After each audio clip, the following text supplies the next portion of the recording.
ሰውነቴ እየቀነሰ መጣ። እኔ ህመሜን ለሰው ማሳየት አልፈልግም፣ ሰው እንዲያቅብኝ አልፈልግም። አንዳንድ ጊዜ ደግሞ ስጋ ያሳያል። ትልቁ ችግር እሱ ነው። ጃኬት ድብት ደረብም ይታያል፣ ውስጥ ያሳያልና ጸልዩልኝ። እኔ ኢትዮጵያ ህዝብ አንድ የሚማጸነው ማስተር አብነት obboleessi keenya maaster abinati dhibee cimaadhaan yookaan immoo qaama isaa kan uqqiseen qabamuunsaa ni yaadatama. Ofiisaafis miidiyaawwan adda addaa irratti dubbateera. Obboleessi keenya maaster abinat kabbadee dhibee baay'ee ulfaataatiin qabamee akka jiru ni beekama. Dhibee isaas qaama isaa baay'ee uqqisee jira. Abinat abbaa daa'immata sadiiti. Daa'imni lakkuu dhiyoo kana akka dhalatan ni beekama. Lubbuu obboleessa keenyaa kun maatii fi daa'imman isaaf akkasumas immoo uummata Itoophiyaaf gatii guddaa qaba.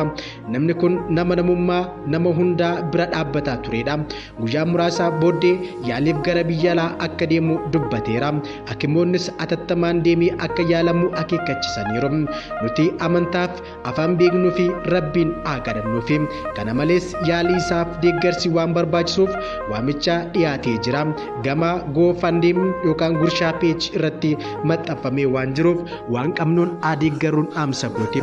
Obboleessi keenya Abinat Maaster Abinatim sabaaf lammii qoonqaa fi amantii yookaan immoo beekumsaan nama adda baasee hin beekum. Akka abbaatti nama hunda gargaaraa ture. Nama baay'ee gara laafessaa, nama baay'ee beekaa fi nama baay'ee hubataadha.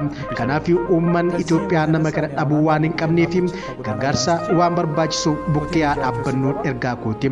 Kanaaf waan dhaggeeffataniif galatooma. ማለት እንደ ምግብ ቤት ይዛቸው ስትገባ አያምኑም ማለት አይቀበሉም። ገና ድጋሚ አስረዳቸዋለሁ። ያ ማለት መጀመሪያ ሲሄዱ የተባረሩበት ቤት ስለሆነ መጀመሪያ ሲሄዱ ከኋላ በኩል የሆነች ሮቶ ተባለች። Egaa obbolota koo akkuma argaa jirtanii nama gara laaffisa kana dhabuudhaaf deemaa jirra waan ta'eef namoonni hundumtuu wanta qabnuun bukkee dhaabbannu ergaa koo dabarsuun barbaada. Kadhannaadhaanis akkasuma akkaataa amantii keenyaan kadhannaadhaan bukkee akka dhaabbannu akkasumas namoonni qarshii qabnu qarshiidhaan bukkee dhaabbanne obboleessa keenya gara laaffisa kana akka yaalchifnu akka dandeenyuu fi ergaa koo dabarsuun barbaada. Namoonni miidiyaa kanaaf haaraa taatan sheer gochuudhaan uummata baay'ee bira akka qaqqabu naaf godhaan ergaa kooti.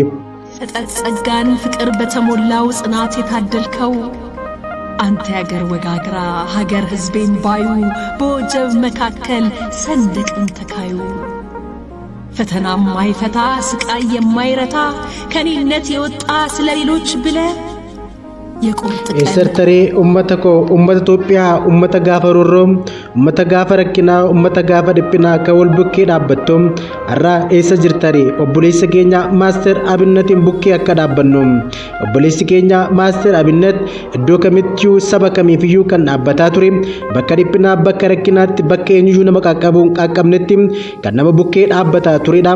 Isaa yaadataa obboleessa keenya obboleessa keenyaaf harka diriirsinu akka kadhannu bakka jirrutti bakka amantaa kamittiyyuu kadhannaa fi du'aan akka godhamuuf ergaa koo dabarsuun barbaada. ጸጋን ፍቅር በተሞላው ጽናት የታደልከው አንተ ያገር ወጋግራ ሀገር ህዝቤን ባዩ በወጀብ መካከል ሰንደቅን ተካዩ ፈተናም ማይፈታ ስቃይ የማይረታ ከኔነት የወጣ ስለሌሎች ብለ የቁርጥ ቀን